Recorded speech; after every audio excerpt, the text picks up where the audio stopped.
Vanessa, and I'm back with a new game that is actually not Minecraft. This game was on my wish list and on Steam, and it was actually given to me by a friend, so I would like to thank Puddleduck for gifting me this game, and we're gonna play it. It is literally probably the cutest thing I've ever seen in my life, and I'm super excited to play, so let's just dive right in. Help me begin your story. How does it go again? Long ago, deep in the forest, monsters called the whale mist. That's right. Long ago, nestled in the heart of the forest, was the monster village of Omen. You are born from slime that holds the memory of monsters known for actions and attitude or words and thoughts. Ha. Well, I really like talking and I like to solve puzzles, so I think words and thoughts is probably good. You're not awake yet, but soon your first eye will open. Your simple dreams will give way to life itself. You dream of helping the sick and soothing the woeful, outsmarting everyone else, or speaking true when others lie. I already like to help sick people and like soothe people that are like upset, so probably that one. Your body is turning and twisting, growing solid in the middle of a great vat of green slime. It is time to be born. Be born. You awake in the chilling season, just as the air begins to turn crisply cool. Onward! Your eyes open. You're a morsel, just barely born. You float in the spawning vat. Dozens of other morsels are exploring, flailing and stealing food from each other. Try to swim or float. I think I'm gonna try and swim. Another morsel swims towards you. It opens its mouth to show a small set of sharp teeth. It bites you. Aye! Swim away from the toothy morsel. Or what? This is intolerable. Stop that biting. You pause, unable to believe that another morsel is trying to eat you. After a moment, you snap out of it and start to move again. I'm gonna unite them. You speak. Your words are simple, but some of the morsels understand you. They converge on the biter. This aggression will not stand. Your tiny, slimy flotilla, is that the word? I think it is, whatever, frightens the bad morsel away. It retreats to the far end of the spawning vat. Patrol the vat and look for more trouble. Splash, flutter, splish, squeak. Another morsel is too weak to swim properly. It's sinking towards the bottom of the vat. Oh no, that's terrible. You feel a deep sense of injustice about the smaller morsel's impending demise. If only you could do something about it. I want to do something about it. You swim to the morsel, determined to act. I think I'm going to get under it, push it. As you push up, the morsel's dead weight forces you down. Your legs come to rest against the bottom of the spawning vat, where they begin to squish. Keep pushing. Your feet are breaking up amongst the solid clumps on the floor of the vat. Still not giving up. Your legs are gone now, but you stretch your arms and body, changing your slimy shape to hold the other morsel up to the surface of the time. Morsel out of danger? Yes. Don't grieve, it's logical. The needs of any one monster as important as any other. The two dissolving morsels reach for each other. They come together in a single mass, a new morsel. You two are, and always will be, one. Huh. You have grown too big for the spawning vat. You must move on to the next stage of life and become a monsterling. Should I ask for advice or refuse to grow up? I'm gonna ask for advice. You're going to get into some trouble, which is great. Exercise your bravery, cleverness, ferocity, kindness, and honesty. What kind of monster will you be? Indeed, to the brood cave, an adventure. Okay, so I just guess we click on adventure. What do we want to choose, though? I don't like spiders. Let's do that one, whatever that one is. Elder Marinus floats in a pool of cave water, puffing her body like a bulbweed. She points at something deep under the water. Will you get that for me, little one? But you can't swim. Who is Elder Marinus? She's one of the older monsters. She's got scary poisonous spines all over her, but she's really nice. If she's nice, I'll try. You jump into the water and thrash your way down. You can't see very well and you lose your bearings. Marina scoops you out of the water, empty-clawed, and smiles at you. Ask her why she's happy. There are many things a monster can and can't do. One thing you can't do is drown. The important thing is that you tried. Oh, she is nice. She's not actually mean. Hamrag, an adult monster, sleeps in the big pile of monsterlings.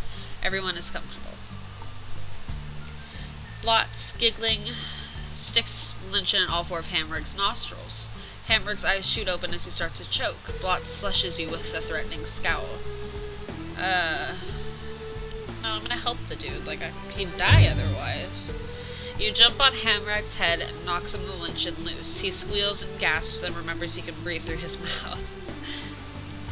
Hamrag glowers down past his jowls, staring at you as though you hadn't saved him. He roars and demands to know who plugged up his nose. Tell the truth. Why would you lie about it? Blotz did it. Hamrag thanks you, grabs Blotz, and sits on him. All of Blotz's breath wishes out and he can't inhale again. Hamrag stays there for a good long while. Oh, did he kill him? Oh, that's not what I wanted. Something is scurrying along the walls, and the ceiling, and the floor. Spiders as big and as round as plates. Oh god, no. They're swarming in the cave. You can't tell if they're a friend or foe. Confront them, stay between them, throw blots at them. Yes. He sees blots and hurl him towards the center of the carpet to the huge spiders. They scatter away from him, stares anger at you.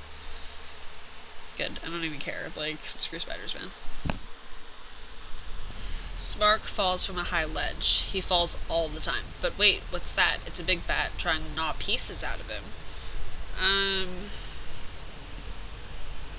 I'll separate them. You run over and get between them. The bat emits a series of high-pitched squeaks and flies away. Smark emits a tired whine and slinks into the shadows. Okay.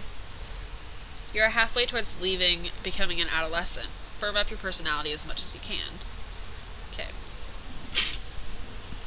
I'm sorry if I sniffle, guys. I'm actually coming down with a cold, or it might be allergies, I'm not entirely sure, but at any rate, I'm sorry if you hear me sniffling.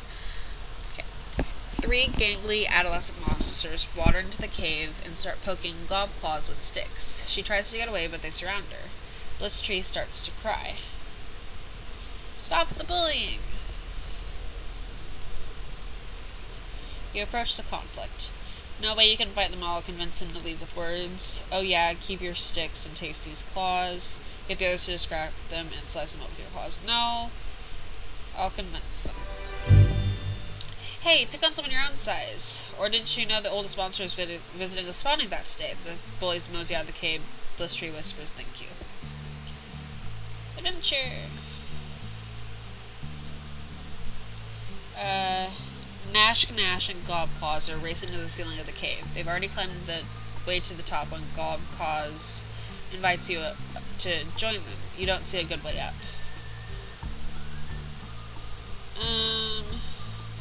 Yeah.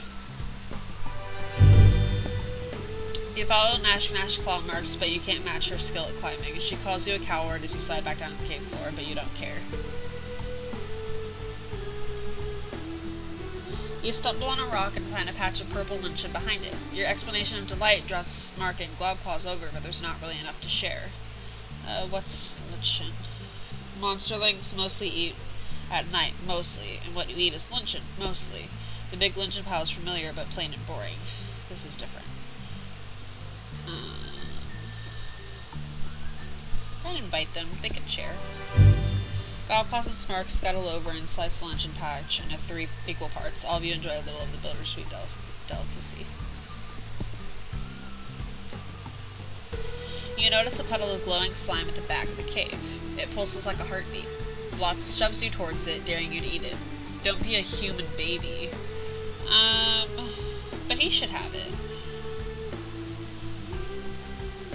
But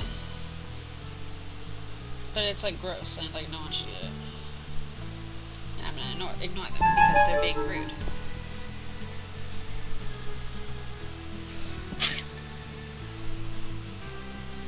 Oh my, Hi, you wake up and find that you're no longer a monsterling. You're growing up. Elder Marinus calls the oldest monsterlings to gather in a group. You're one of the oldest ones now. You should join them. She looks grave. I'm gonna go. Marinus shuffles down the long tunnel, turning this way and that amongst dozens of forking passages. Keep going. Marina stops in a warm human chamber with a pit in the floor. She points to the pit, which seethes with thick mist. Jump in. YOLO. You fall, and fall some more, and fall, and you're falling. And other monsterlings are falling? Yes, and some of them are crying.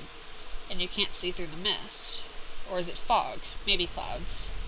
Moans and groans and whispering screams. What is this? It must be somewhere. You land on smooth, flat stone. Despite the swirling vapor, the floor is dry as a bone. You hear other monsterlings breathing nearby. Some of them are above you, still falling. Cushion the fall. Oof! You don't know who you helped. Whoever it is rolls away into the thick fog without a word. You rejoin some of the monsterlings at the edge of the mist. There are more passages out than you can count. Some monsterlings begin to panic while others look determined. Take charge. The other monsterlings watch you curious. And I'm gonna help them work together, because I don't want to be a mean monster. It's not fun to be a mean monster. You lead the other monsterlings in a rousing song. Why a song? Putting aside their trepidation, they advance into the twisting passages. Soon you have all convened in a cave full of even thicker mist. Where is everyone? We can't see each other. The chamber swirls with mist, smoke, fog, and vapor. Except it's not any of those things. It's ghosts. Hundreds of them, large and small. They're everywhere. Spooky. Spoopy, spoopy. One by one, the pale ghosts begin to turn their attention to you. Their eyes glow different colors. I don't know, I guess we could, like, stay brave. Just, like, stand up. The ghosts speak in many voices, all hollow and distant, and in unison they ask you, do you fear? Just wait. The ghosts are staring to you as though you're the one made of mist. One sharp voice speaks from behind you. Why are you here? Bide your time, because, like, there's no options that are good yet. A small ghost coils around your foot like a cold, wet snake. The ghost moans, will you lend us some of your blood so we may go on? Attack it. You scream and leap. The ghosts are insubstantial, swirling around your claws like nothing at all. Nothing at all? Nothing at all. Stupid spectral monsters. They laugh at you and prove that they're not entirely untouchable. Thin trindles of mist circle around your throat and begin to squeeze. Pass out. Okay, so I'm mostly just nice. You wake up inside a well-appointed hovel. This is your home now. What should I be doing?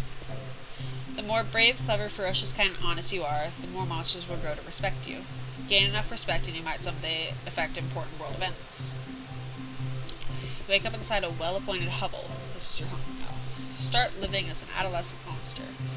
Oh, look at me, I'm so cute. Boop, boop. Que pasa? Buenos dias. Habla español. Bien feo. Bien feo. Oh my god. Okay, what do we want to do? Okay, I guess we just go outside. Venture into the town. Choose your adventure. There's more adventures. Ha.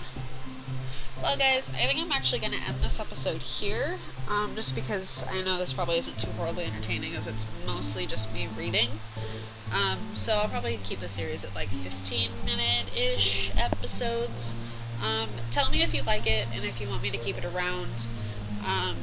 If not, I might still keep it around, because I think it's fun. I like games like this, where you just get to make decisions, and from what I've read of the game, the decisions you make and the way your personality changes actually determines how the game will go later on, when, like, there's a war against humans and monsters, which sounds pretty cool. So, that's the end of this episode. This has been Loch Nessa, and I'll see you next time, guys. Bye!